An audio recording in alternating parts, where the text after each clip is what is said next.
Hello everybody, this is Darth Cadence here, bringing you yet another in-depth saber review, and this time we have the Saberforge Templar. Just a quick introduction before I begin. This is a custom saber. Basically, it's the first time I've ever wired up a saber. The hilt is from Saberforge main site. It's an initiate tier hilt. What this means is that it comes with absolutely no electronics or internals whatsoever. All it comes with is the Allen key, Saberforge name card, the hilt itself, and the two side quilons, the two side blades, whatever you want to call them. So yes, the internals are purchased from various sites everywhere. Right now it's running on a Spark 2 soundboard by Nigon Electronics. Speakers are from the Custom Saber Shop. It's the base speaker. Illuminated AV switch from the Custom Saber Shop. 3 LED holders also from the Custom Saber Shop.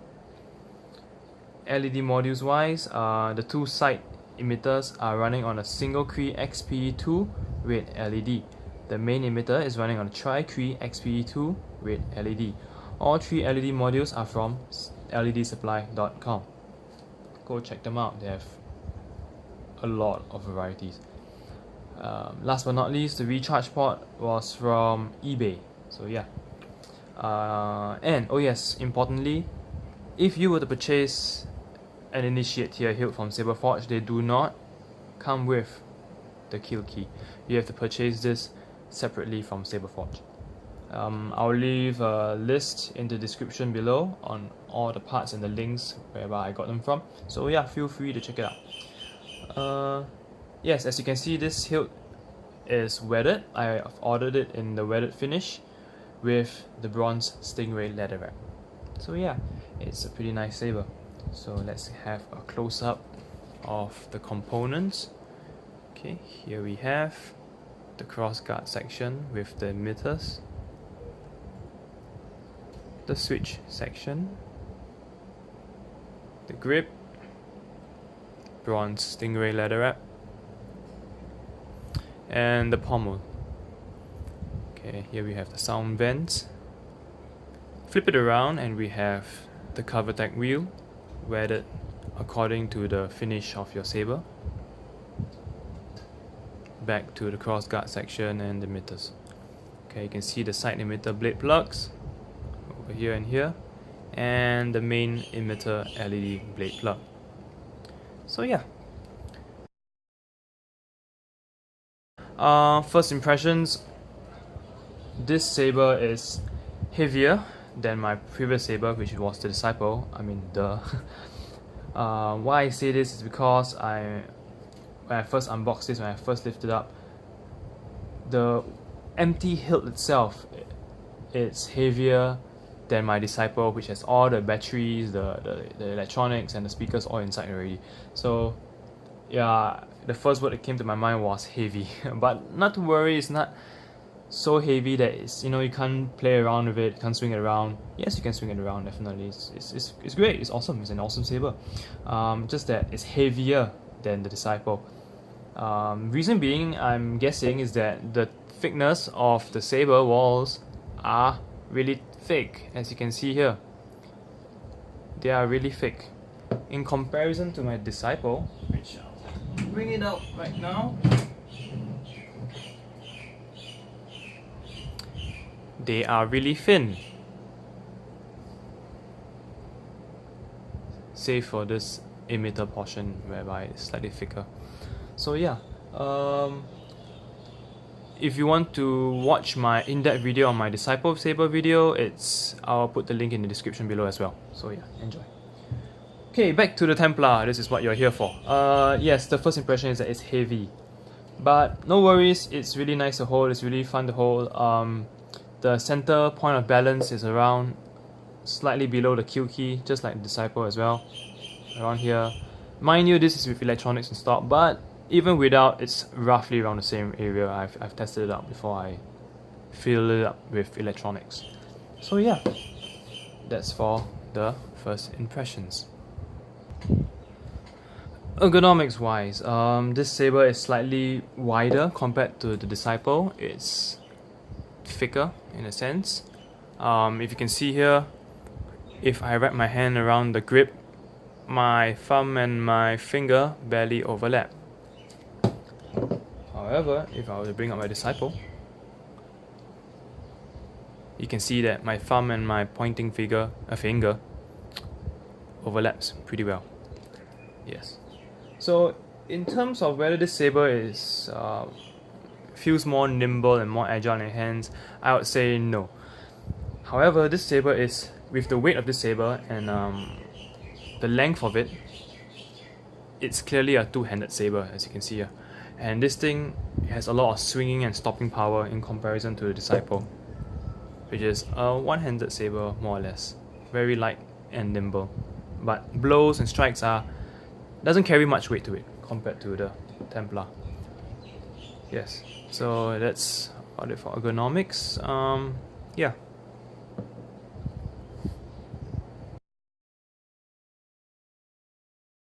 And now on to aesthetics. I've ordered this hilt to come with the weathered finish and the bronze stingray leather wrap, as you can see here.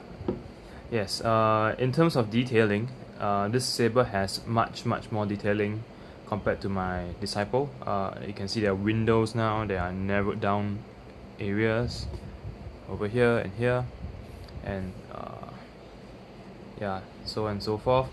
The weathering though, I kind of wish that it was a bit darker, but that's just my personal opinion, my personal preference. There's, it's no right or wrong to this. But yeah, so let us move on to the close-up details of the saber. Okay, as you can see here, we have the emitter section. The front over here is actually a chamfered edge. It's cut at an angle this way. Let me bring out something to point out to you. I think this Apple pen will do. Apple pen. I got a saber. I got a pen. Anyway, as I was saying, yeah. If you can see over here, contrast with my Apple pencil, the background, you can see that the lip of the emitter, main emitter, is chamfered in. It goes in this way along the edges, so it's smooth. It's not very rough and not very crude, not sharp at all. Yes. Okay, following which we have 6 windows over here, cut parallel to the emitter, so it goes very evenly all around. 6 of them. They are oblonged in shape, if I'm not wrong, if that's the right word for it. As you can see, all symmetrical.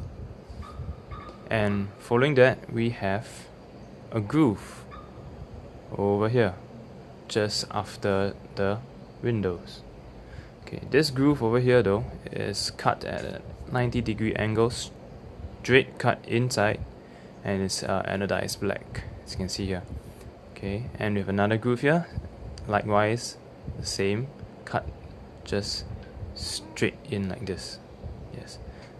Okay, following which we have the side emitters. Let's go there. This is a straight cut inwards like this. Let me show you the contrast, the background.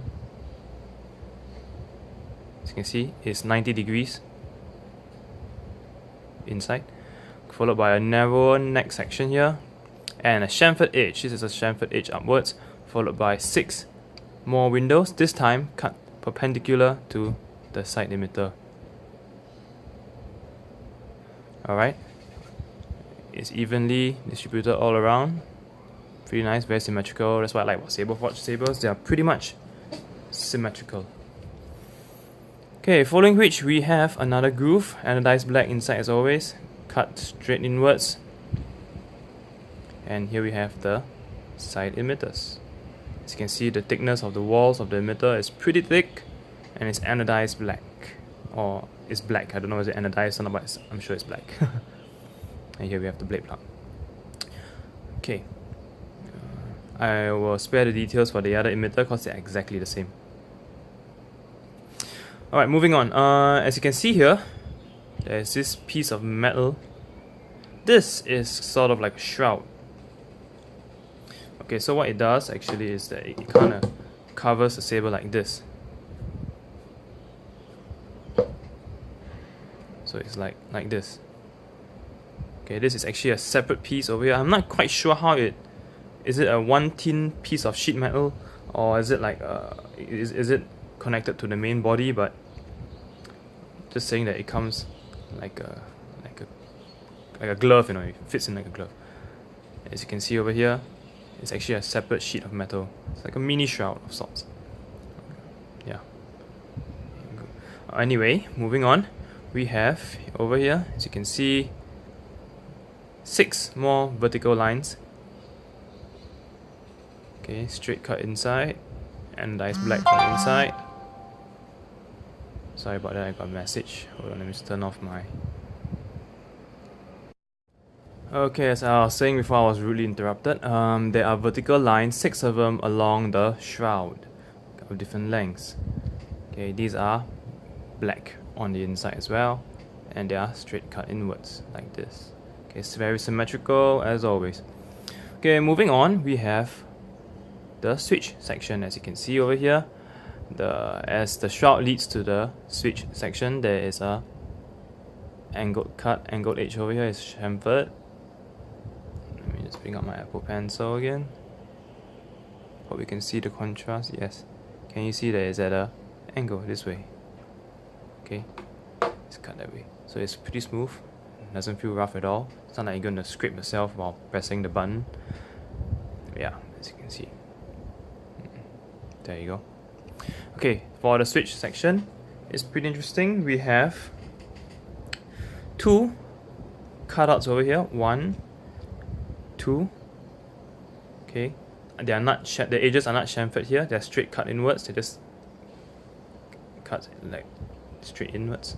Okay, and here the insides are weathered as well. Very nice, very detailed.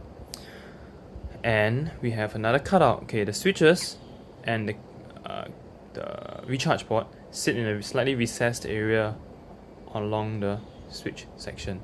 It's like a U shape like this. It's a recessed area, as you can see here. Let me try and focus this. There you go. As you can see, it's slightly recessed.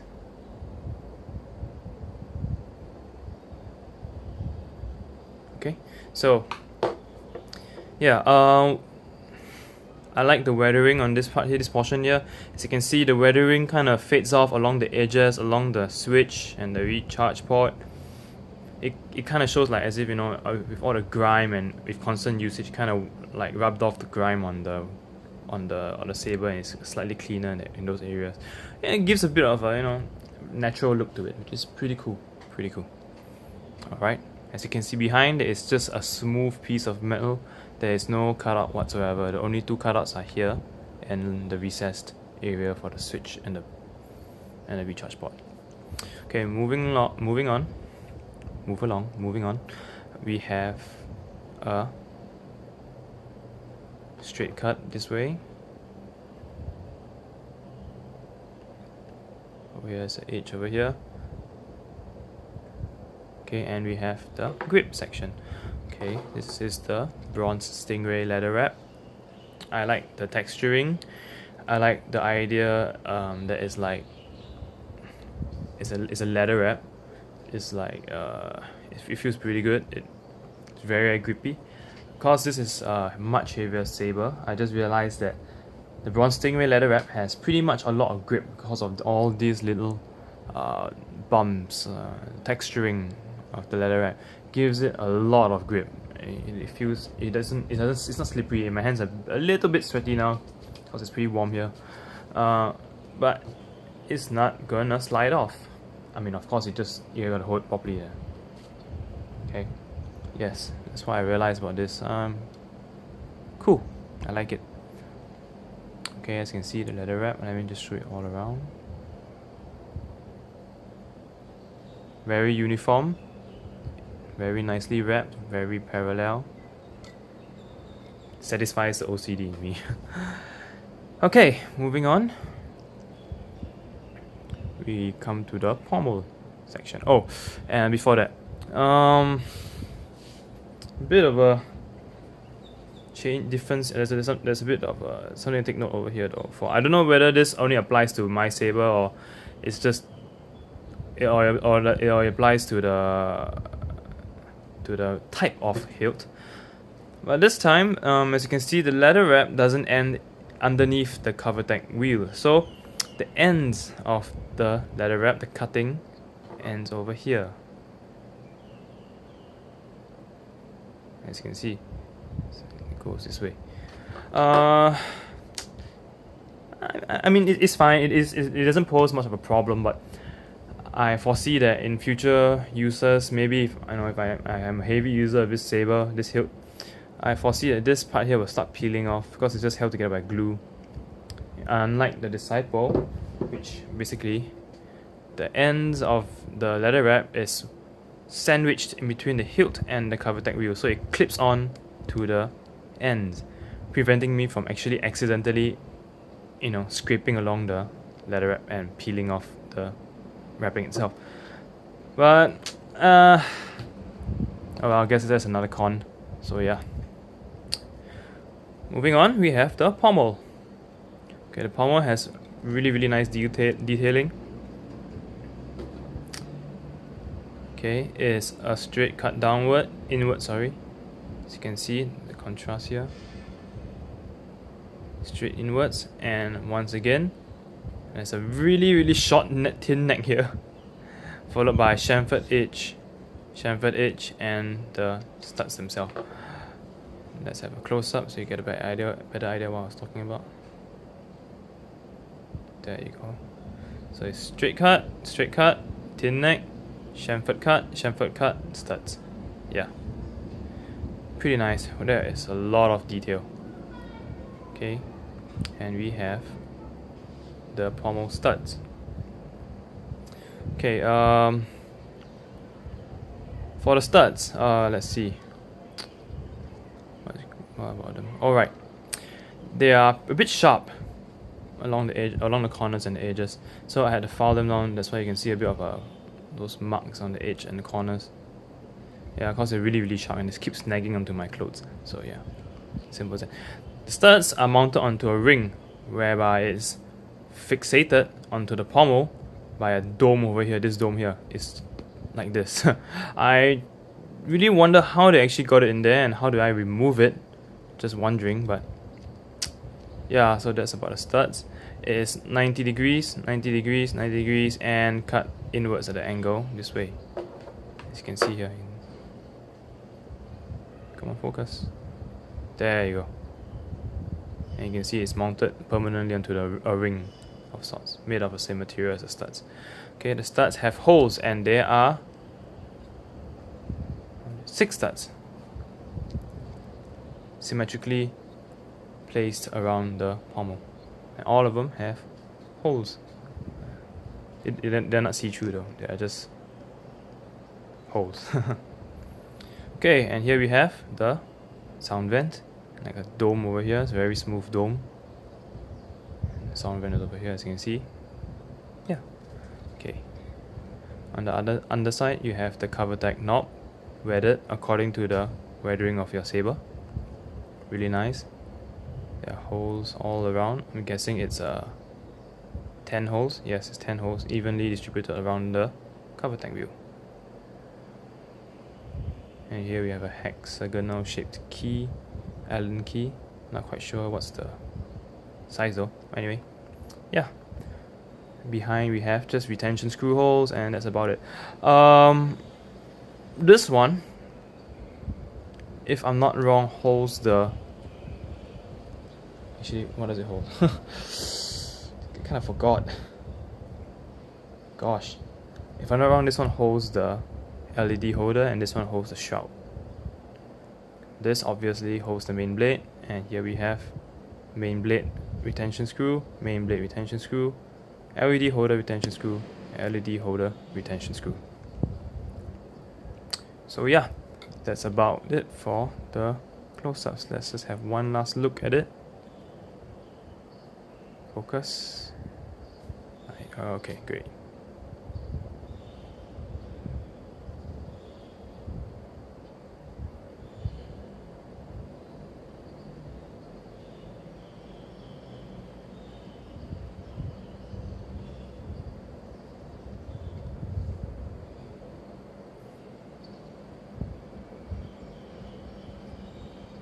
Right, so there you have it.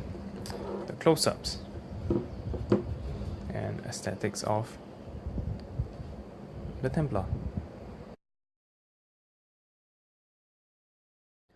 Alright, so now I'm gonna show you guys how it looks like with everything powered on. Just a quick note, the components, electronics are not by Saberforge. They are a custom job by me, by myself. Yeah, so just I will not be going through the exact features of how to change the settings and all, cause this isn't a Saberforge soundboard anyway. So yeah, okay, so let me just put it up. There's been an awakening. Have you felt it? I have 3 sound fonts in here. Lord Blakeos, Shamim's, and Saberlink Studios, all from saberfont.com. Really awesome sound fonts. I initially wanted to purchase one, but after hearing the other two, I'm like, okay, no, I have to have the other two as well. So yes, I can't really remember the order of the sound fonts in which I arranged in the soundboard, but there's a general idea. Here we go. As you can see, it's really, really bright. On camera, it looks a bit reddish pink. However, in real life, it looks more orange. It looks more of a really, really, really blood orangey red. So yes, the bass speaker from the custom Saber shop, really nice sounds.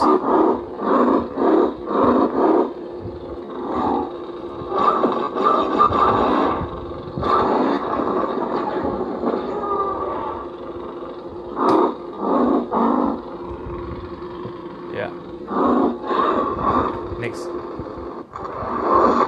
Time for the next sound font. I'll show you. By the grace of your training, I will not be seduced. We shall see. I think this should be Shamim's one. Yes, I believe it is. I really like this sound font.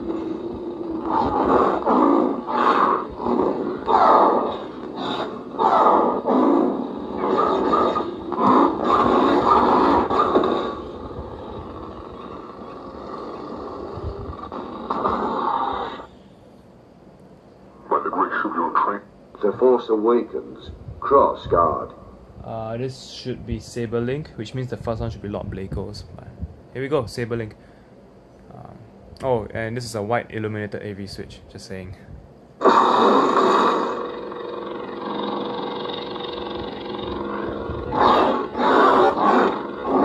Really rich, really loud. I really like the sound of this as well.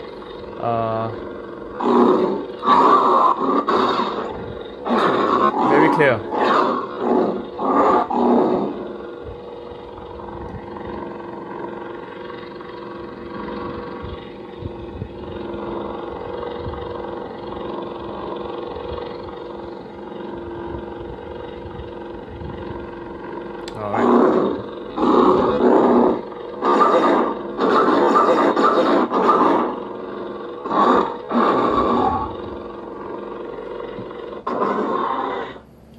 Alright, so you have had a sample of what the 3 sound fonts sound like with the blade plug on. Now let me just swap out for the main blades and I will be back shortly. And we're back. Something to take note, the blade plugs, the design on the blade plugs are different. These two are for the side emitters and this is for the main emitter. So as you can see, let me just show you a close-up. It's a bit of a difference here. Actually, it's quite a difference. Basically, the side emitters lack this outer ring, which the main emitter has. Right? And the main emitter is shorter as well by a lot. Yeah. Yep. Okay. So yeah, just some minor details. Differences from on the blade plug. Sorry. All right. So now let me just show you how the saber looks like with the blades installed. Alright, so now that's set up, let us just give the saber a boot. There's been an awakening. Have you felt it? Yes, yes I have. Alright, so Lord Blake's sound font. Let's go. Very bright, very nice.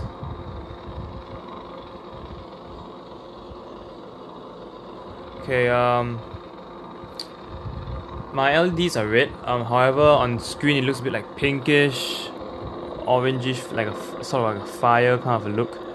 However, in real life, the color looks sort of like this, like this shade, around like this shade. It looks more of a really bloody orange in a sense. So yeah, as you can see, the windows, very nice.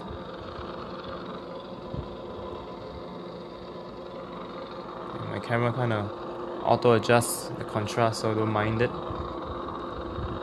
Okay, here we go. Here we have a more accurate representation of the color. Alright, so let me just show it to you at a distance.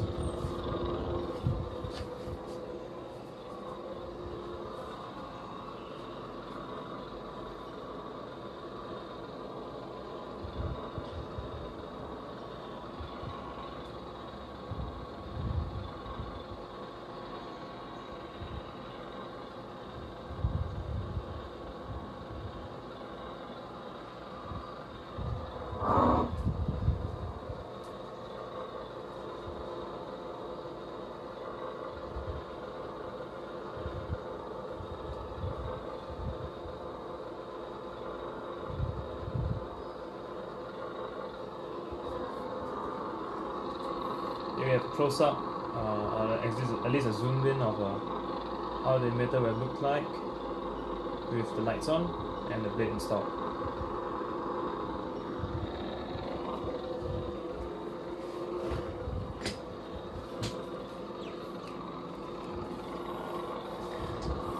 Alright, so yeah.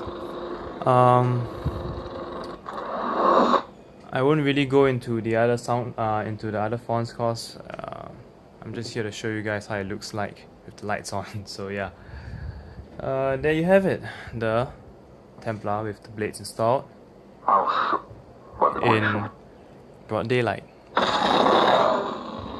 Very nice. Next up, we will have it in the night. So yeah, stay tuned.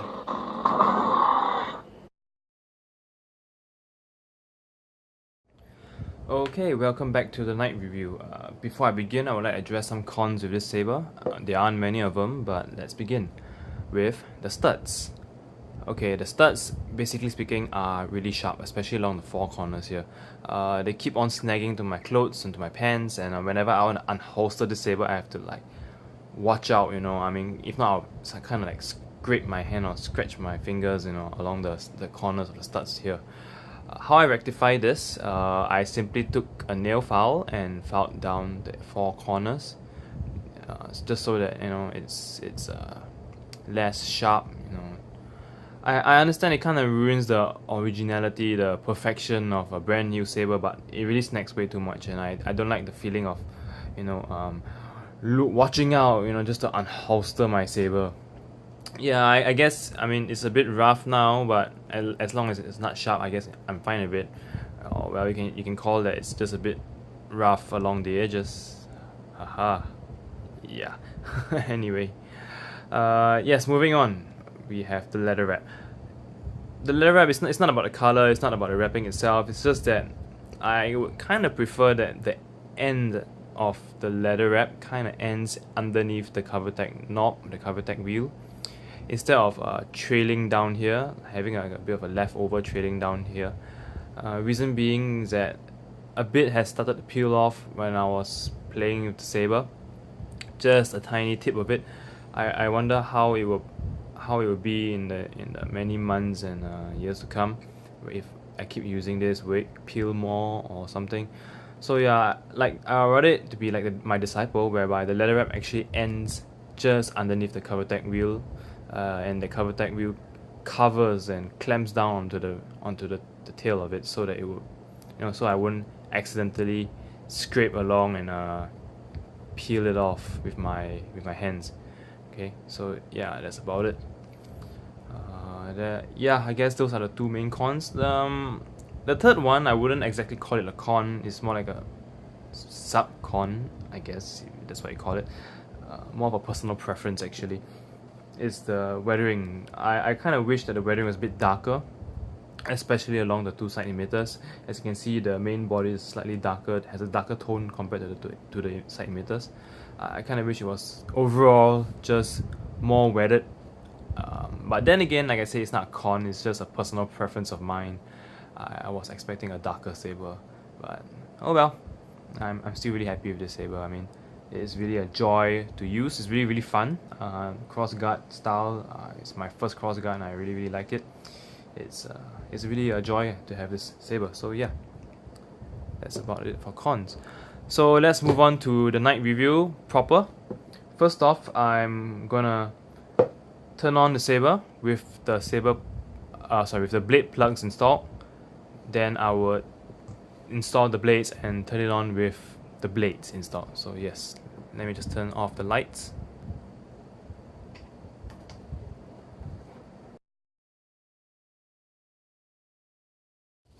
Alright, so now let us boot up the saber. There's been an awakening. Have you felt it? Okay, the reason why you can see a bit of light here is because my monitor is on. Just gives me a bit of light so I can find my tools, but it should not affect the overall intensity and brightness of the saber itself. So yeah, let us begin. So here we have the Saberforge Templar, single Cree XP2 LEDs for the side emitters, and a tri-Cree XP2 LED for the main emitter. All of them are red. So yeah, let's go. Wow, very nice. I really like this.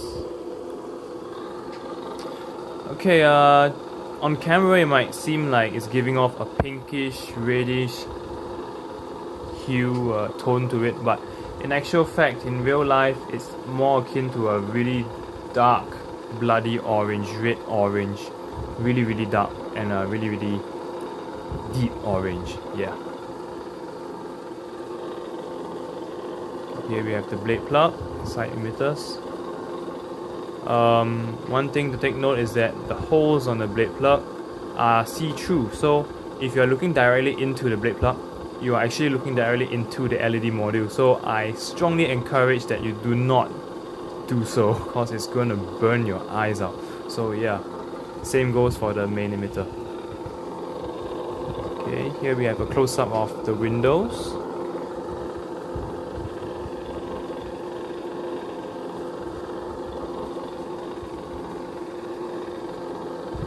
Of the main emitter, and now we have the windows of the side emitters.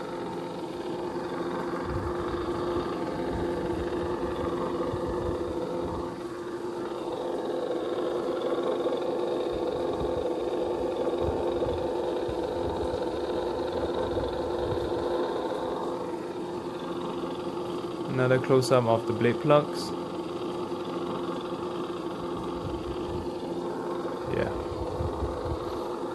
Okay, the reason why my main emitter blade plug is sitting a bit higher than usual is because I decided to move my LED holder higher a bit, just so that it gives a bit of buffer space instead of directly coming into contact with the wires that are running from the side emitters.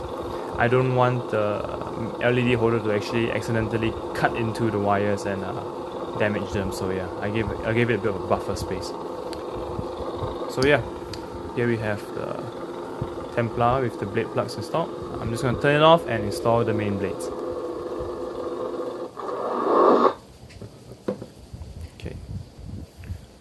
Okay, so now the main blades are installed. Let us boot this thing up. There's been an awakening. Have you felt it? Okay, time to turn off the lights. Here we go, Saberforge Templar with the main blades installed. Woohoo! It is beautiful. Never gets old.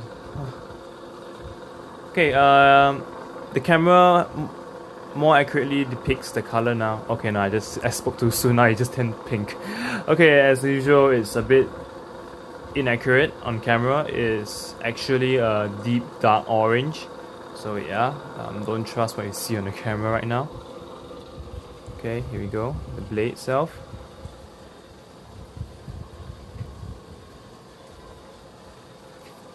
Brightness intensity wise, it's about this portion here. Okay, the intensity of the brightness.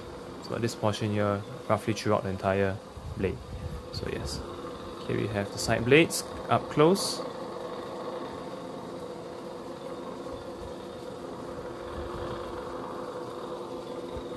And now the main blade.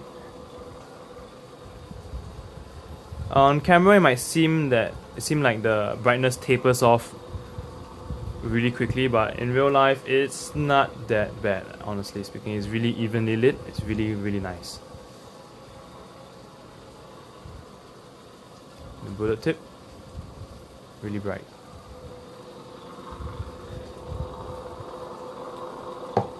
Okay, let me just give you a bigger picture. Let's adjust the camera first. Whoa, creepy glow.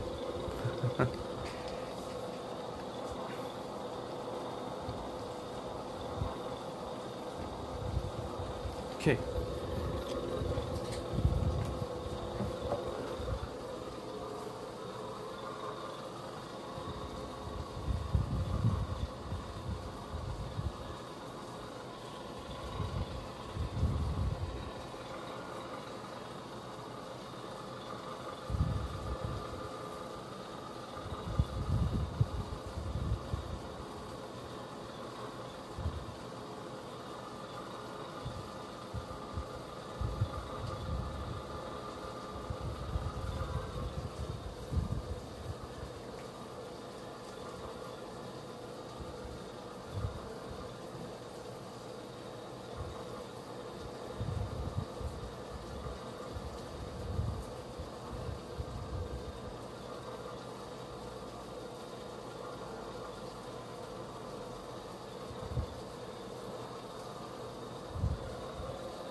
Okay, as you can see, here's a general overview of how the entire thing looks like in one picture.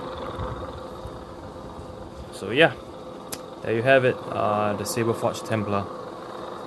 Custom made, partially I guess, especially the internals. So yeah, I won't go into the settings of the software and everything, cause it's not truly a 100% Saberforge make. So yeah, my review will end here. So I hope you enjoyed it. Once again, I thank you all for stopping by and watching the video. Like it if you really like it, and I hope to see you soon. And may the force be with you always.